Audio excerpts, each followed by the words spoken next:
Welcome to Navigate Session 8, Express. At the end of the last session, I talked about this idea that we want to be like an unblocked garden hose where there's a flow through of the greatest impact possible into our mission and our community. Why isn't it that more leaders don't stay on a path of continual increasing development, transformation, and impact? If we're going to walk this path of self-leadership, we want to learn how to navigate why that doesn't happen for more. And I'm going to teach you why it doesn't happen. So this was years ago when my kids were little. I was putting together a bed for one of them. They were like graduating, from crib to big girl bed. And I was attaching the headboard to the frame. And the bolt that I was attaching the frame to the headboard was sticking out.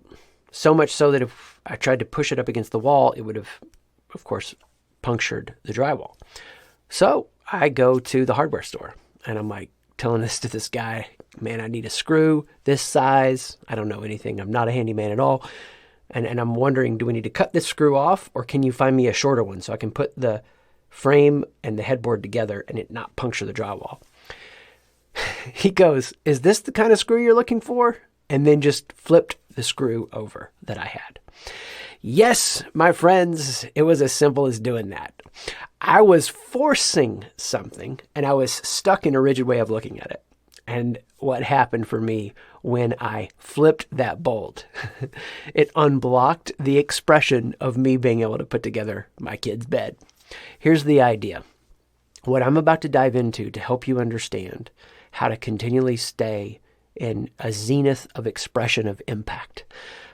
It's going to sound counterintuitive. It's going to sound like I'm trying to take you down before I build you up, but hang tight for a second. So we're in the car and we've got the windshield. The windshield, we look at it, we remind ourselves that our thoughts, feelings, desires, experiences, all of this, we are more. We have an identity more than all that. And we notice the proving and hiding where we might get insecure.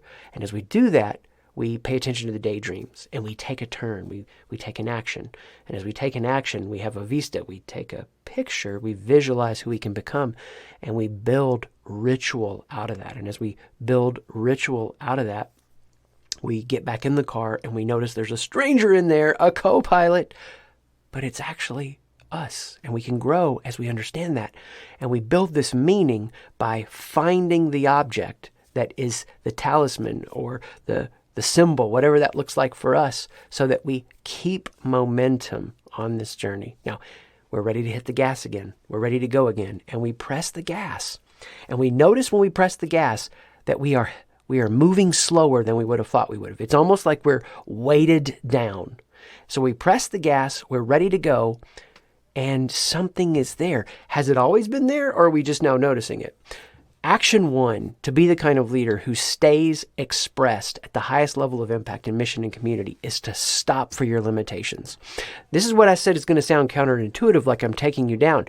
You actually want to pay attention to that limitation. Now, there's a lot of leadership training out there that is low quality because it's going to tell you that you just ignore your limitations.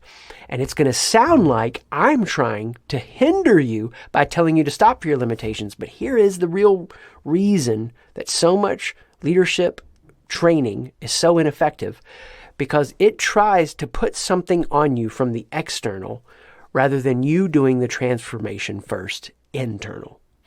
So we actually want to stop for our limitation, because that's how you actually get really effective. You figure out what's holding you back rather than forcing it. You got to flip the bolt. Anytime you're forcing something, you are not going to get to the place you want to get, and you're going to deform yourself in the activity of it. So you stop for your limitation, you get out, and you notice, oh my gosh, my car is overloaded. My vehicle is overloaded. You stop for your limitation, and when you stop, you notice it. And as you notice it, you realize, oh, there's this weight on this vehicle that is pressing down all around. Now, here's how I'm going to help you see yourself in a deep way. I'm going to walk through 9 overloaded vehicles, and you're just going to listen for where you might be in this process of discovery. First overloaded vehicle, it was always overloaded. You just now are noticing it for the first time. An overloaded truck. An overloaded truck. And I'm going to describe each of these as the shift that has to occur in your leadership to be the best leader you can be. So the overloaded truck, look at all I can carry for you. The person that has the truck is going to get asked by others for help. Look at all I can carry for you. This is the leader who says, you just put in whatever you want. I'll carry it for you. I get meaning by being depended on. The insecurity of getting meaning by being depended on in such a way that you just let people put whatever they want to put in your truck will be the limitation that will hold you back from being all you can be as a leader. So you got to stop for this limitation and you got to notice it. Why? Because we want a shift to occur, to go from look at all I can carry for you to this. I choose what goes in here. Healthy, secure leaders that are wired up to help carry others and are going to be dependent on by others still need to be conscious in their choosing of what goes in there. The next type of overloaded vehicle is the overloaded Jeep. The overloaded Jeep goes, look at all my adventure gear in here. It's like coming out of every corner. All the things that they do to chase adventure. And what happens when a leader has made the shift to stop for their limitations and to figure this out so that they're transformed, so that they can express, they go from look at all my adventure tools to look at all my introspective tools. See, the overloaded truck has to move from neediness to love. I get meaning by being needed. I can just give love to others without being needed. The overloaded Jeep as a leader needs external stimulation. When they shift and become healthy, they move to internal activation, deep joy. That shift, when it happens, makes this leader, yes, the kind of leader who still has adventure in their life and leads others on adventures, but they don't need the adventure to be whole. The next overloaded vehicle is the overloaded minivan. The overloaded minivan says, look at all the people with me. Look at how I belong. I got all these people. When it becomes healthy, they say, look at all the people I have space for. They move from chasing acceptance to giving belonging because there's a peace within them. The overloaded sedan. The overloaded sedan says, look at my sensible choice, while they have unattempted dreams in the trunk of the car. The healthy leader moves from, look at my sensible choice, to, hey, look at this vehicle that's going to get me to new learnings, new challenges, new opportunities, new growth. They move from risk avoidance to the healthy embracing of risk. They move from the imposter syndrome to a deep sense of patience as they experiment and try new things. The overloaded sports car. The overloaded sports car says, hey, look at how fast my car is. I've got an engine, though, that's about to give out from being pushed so hard. They shift from looking to saying, look at how fast I can go, to look how I take care of my engine. Look at me and what I can do, to look at me and how I'm kind to myself and others. Look, all of these shifts are about when you as a leader get a secure identity apart from your role, your mission, your community. And when you do that, when you become that kind of secure leader, then it's not about what you get from the mission or the community, but it's about what you get to give to the mission and community. And what's so amazing to me that so many leaders are missing out on is where their greatest insecurity lies, where they are at the greatest point of overload, when that shift occurs, it's the greatest gift that they give. They start to lead people, and like this one specifically, the overloaded sports car, can be kind to people in their identity while getting the best out of them in performance. The both end of this is so beautiful. We have the overloaded delivery vehicle, and you can't even make out really what it's delivering because there's so many competing pieces of signage, things held together by baling wire and duct tape, all communicating. This vehicle is overloaded. With what? What's the secret here? What's the shift that has to occur? This overloaded delivery vehicle is looking for a way to live with a sense of mission. And because this overloaded delivery vehicle hasn't discovered its true mission, it's trying to reform the world. It's trying to be good and prove its goodness through what it does. And all of this mission confusion leads to a lack of clarity. When this leader becomes whole and shifts and learns to trust the goodness within themselves, not by what they commit to, not by what they pressure or force others to do, then this vehicle is free to help reform and make good happen in the world with a sense of clarity. There's also the overloaded military Hummer, The shift here that happens is, look at how much I can control and how safe I made myself with my triple bulletproof panels, to look at how fast and fierce I can get you over any terrain to be helpful. See, the insecure military Hummer has to flex strength. The secure leader, as the military Hummer, uses safety that they have internally to help others feel safe. It's a shifting from being obsessed with the safety that they can get on the outside to the safety that they know on the inside. And they can be loyal, fiercely loyal to others to take them amazing places. There's also the overloaded SUV. The overloaded SUV says, look at my rugged exterior and all my weapons in the car. Look at how I can, to an energy that says, look how I can protect people. It shifts from look at how protected I am to look at how I can protect people. It moves from violence to vulnerability as it discovers gentleness. That's the shift of the overloaded SUV. The leader that makes this shift doesn't have to protect their power. They give power away because they know it within. There's also the overloaded VW van.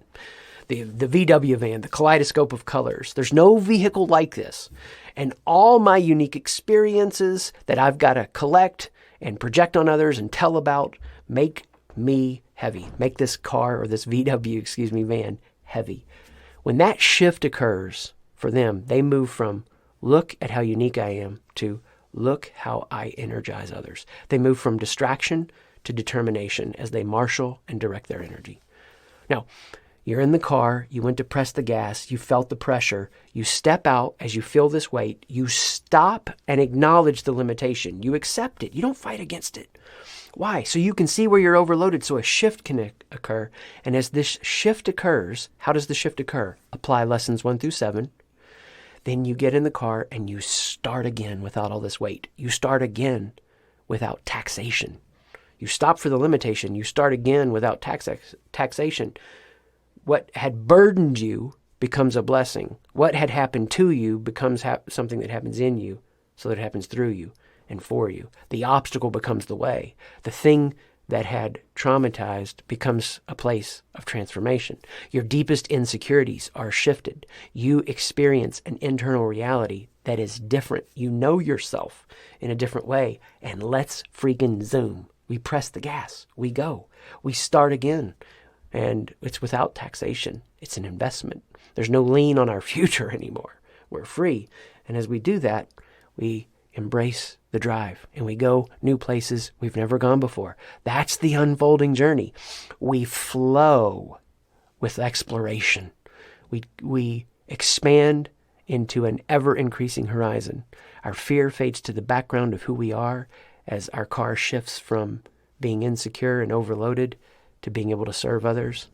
There's a loss of time in a way that we're consumed with being fulfilled or being drained with the regrets of the past, the anxieties of the present, or the ways that we chase the future. We're just here. And it's the overflow of the practice of skills 1 through 7 that keep us in a state of knowing we are whole in and of ourselves, but we are connected to others. We're at the zenith of what it means to be healthy, navigating self-leaders, because we know our individual consciousness, but we know we're a part of a whole. It's a me and we consciousness. It's the best of the East and the West. We're free, continually free of proving and hiding. It shows up, but when we start to prove like we do in the West because we're me consciousness obsessed, or we hide because we are we consciousness focused, we bring the best of those. We know who we are as an individual and a part of this connected collective experience of community that we're contributing ourselves to. This is what it means to express as a leader and go wherever the road takes us. And as we drive, we don't have to hear Pearl Jam, Nothing Man, if you've ever heard the song, play that says, caught a bolt of lightning, cursed the day he let it go.